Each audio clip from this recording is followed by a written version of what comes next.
Pero kung wala naman kayong mga utang guys, feeling ko dun sa mga nagbabalak na i-push yung kanilang kaperahan, kabuhayan, yung mga plano nila, start small, magsimula kayo ng maliit mga kapiksi. Labis-labis ang balik nito guys, as in ibabalik sa iyo ng universe eksakto kung ano yung wini-wish mo, labis-labis ba yung magiging balik nito sa inyo guys, no? Kaya kung may mga pinaplano talaga kayo, may hinihiling kayo, you just have to focus mga kapiksi, huwag kayong magmadali.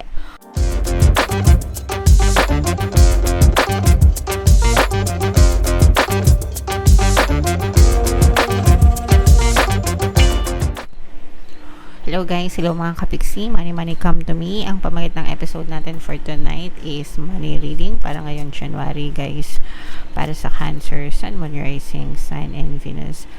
Merry Christmas, Happy New Year sa inyong lahat mga kapiksi.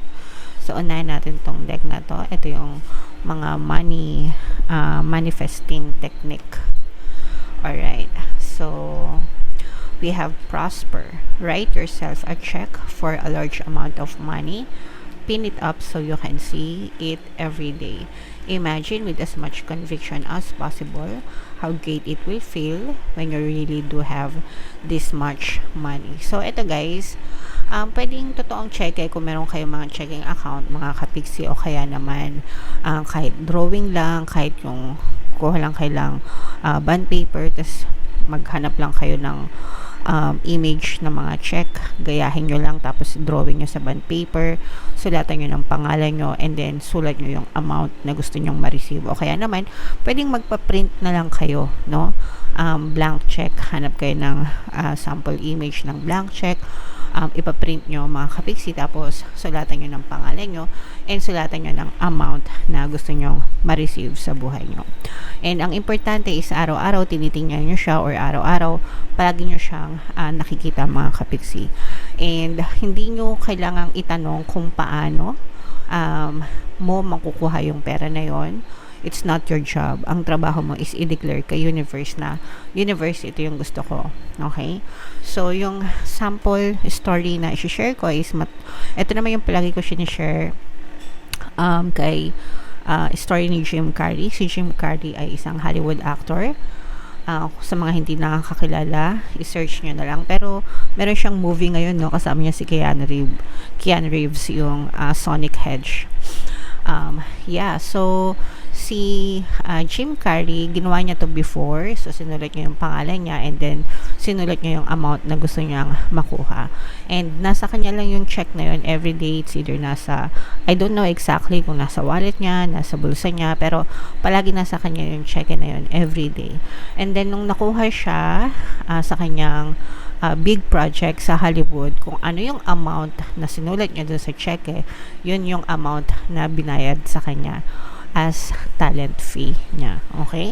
So, again guys, no, hindi mo trabaho na alamin or tanungin kung paano mo makukuha yung pera na yun, kung saan manggagaling, no? It's not your job. It's the universe's job to give you your desires. Mga kapiksi, ang trabaho mo is to declare what you want and focus on it. Okay? So, sa mga nakatry na, mga kapiksi, try nyong gawin to. Make sure na tinitingnan nyo yung check-in na yun everyday mga kapiksi, and imagine how it will feel kapag nakuha nyo na yung amount na yun or yung halaga na yun. Okay? Sa mga nakatry na mga kapiksi, comment down below, share nyo din yung inyong story guys. Okay? So, tingnan natin yung ganap sa inyong kaperahan ngayong January. Shuffle natin to guys. Habang sinashuffle ko to, panoorin nyo muna yung video natin regarding sa ating paano mag-manifest ng abundance video course. Kapiksi, sawa ka na ba sa mga struggles at hirap sa buhay mo? Masipag ka ba at masikap sa buhay ngunit hindi ka pa rin umaasenso? Ilang beses ka na bang nag-attempt mag-negosyo at mag-invest pero palagi ka pa rin nalulugi? Sa pagkakataon na ito ay maaaring may subconscious beliefs ka na nagiging balakid sa iyong pag-unlad at pagyaman. Introducing, paano mag-manifest ng abundance video course. Dito ay matututunan mo ma-overcome ang mga balakid mo para tuluyan ka ng umunlad, umasenso, sumagana, maging matagumpay, successful at maswerte sa iyong kabuhayan, pera, trabaho, negosyo, salapi at kaperahan ng bonggang-bongga. Dali, mag-send na ng email sa pinoypixitaro@gmail.com at simulan na ang iyong pagyaman ngayon. Alright, so sa lahat ng gusto mag-avail ng course guys, yung promo natin ngayong December, una magbibigay tayo ng um, 15% discount. Pangalawa, magbibigay din tayo ng free 3-in-1 pampaswerte sa criminal mga kapiksi, pampaswerte sa buhay, sa pera at saka sa love life. So i-avail nyo na guys, sobrang ganda. And meron din tayong bagong course mga kapiksi, paano mawala ang third party at magkaroon ng harmonious na relationship, para mawala yung mga kapit na mga jowa nyo guys. 20% discount yan until December 31. So i-avail nyo na guys, sobrang ganda. So, Cancer guys, kayo ay represent ng Queen of Cups. Ito yung ating money energy. This is both negative and positive mga kapiksi. Meron ditong presence ng earth sign, Capricorn, Taurus, Virgo. For some of you, maaaring may earth element kayo sa inyong natal chart mga kapiksi, or you may be dealing with another earth sign. Dito guys, nakikita natin na yung iba sa inyo, nagkakaroon kayo ng problema sa pera. Actually, yung iba sa inyo, parang meron kayong money problems na hindi kayo makaalis-alis. Parang na-stuck kayo.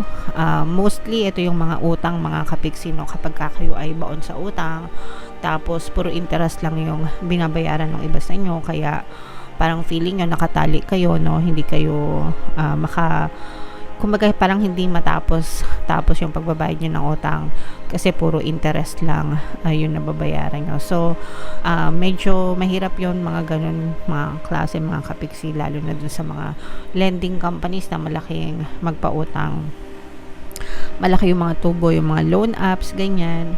Although hindi naman lahat, no, pero for some of you, kung kumakapit kayo sa mga ganun, mga kapiksi, mas maganda na mabayaran lahat or mabayaran agad, para kasi mas magiging magaan yung burden nyo kapag nabayaran nyo yung mga utang nyo. Kasi for some of you, yun yung nagpapabigat sa buhay nyo mga kapiksi, yung mga bayarin, yung mga utang. Pero kung malampas-lampasan nyo na itong mga bayarin na to mga kapiksi, makakahinga na kayo ng maluwag. Ang maganda dito sa inyo guys is hindi naman kayo nag-iisa. Kumbaga, maraming taong pwedeng tumulong sa inyo, mga kaibigan nyo, kamag-anak nyo, very supportive sila.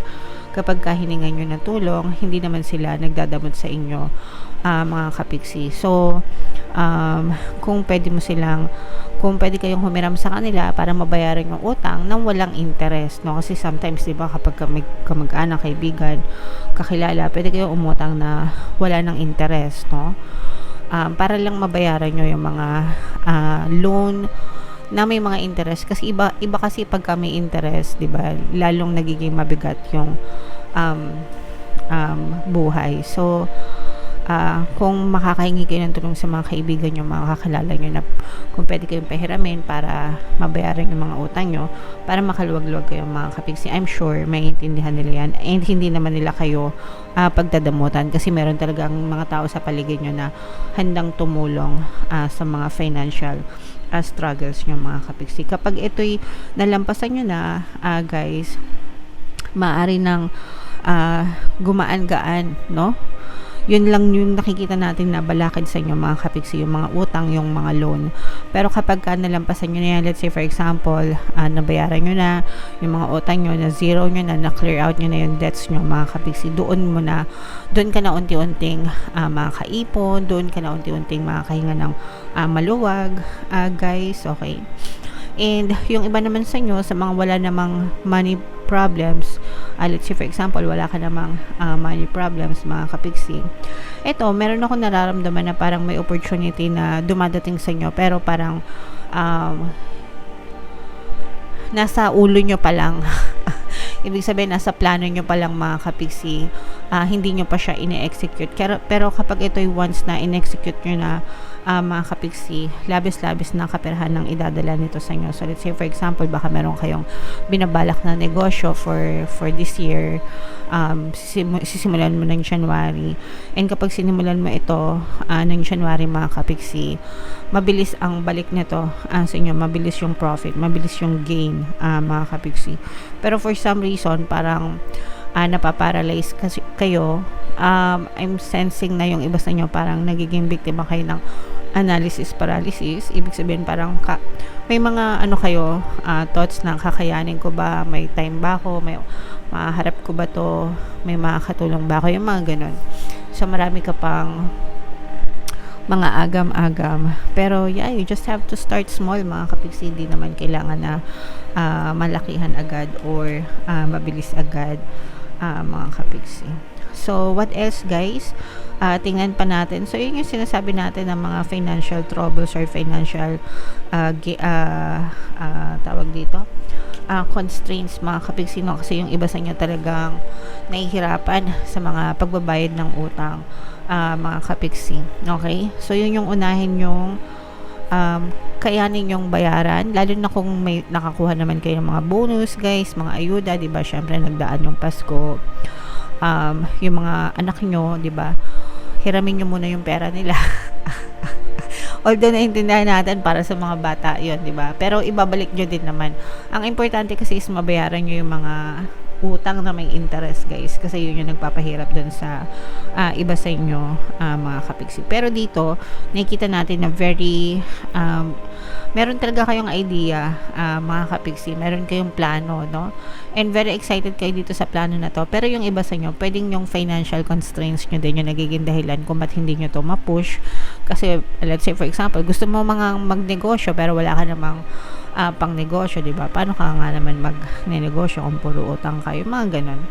Pero kung wala naman kayong mga utang, guys, feeling ko dun sa mga nagbabalak na i-push yung kanilang kaperahan, kabuhayan, yung mga plano nila, start small, magsimula kayo ng maliit, mga kapiksi. Labis-labis ang balik nito, guys, as in ibabalik sa'yo ni universe eksakto kung ano yung wini-wish mo, labis-labis pa yung magiging balik nito sa inyo, guys, no? Kaya kung may mga pinaplano talaga kayo, may hinihiling kayo, you just have to focus, mga kapiksi. Huwag kayong magmadali na makakita agad ng resulta. Basta maging consistent kayo and you have to start small.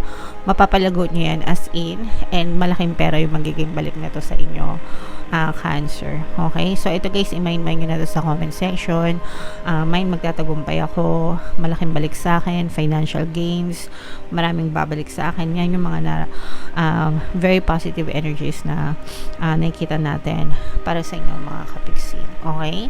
So, comment down below, guys, if naka-resonate kayo. And Happy New Year sa inyong lahat. Ito yung ating 2025 kapalaran. Ito naman yung ating success stories ng paano mag-manifest ng abundance video course. Click here to subscribe. Ito yung ating mga pampaswerte subliminals. Thank you for liking, sharing, and subscribing. See you again next time.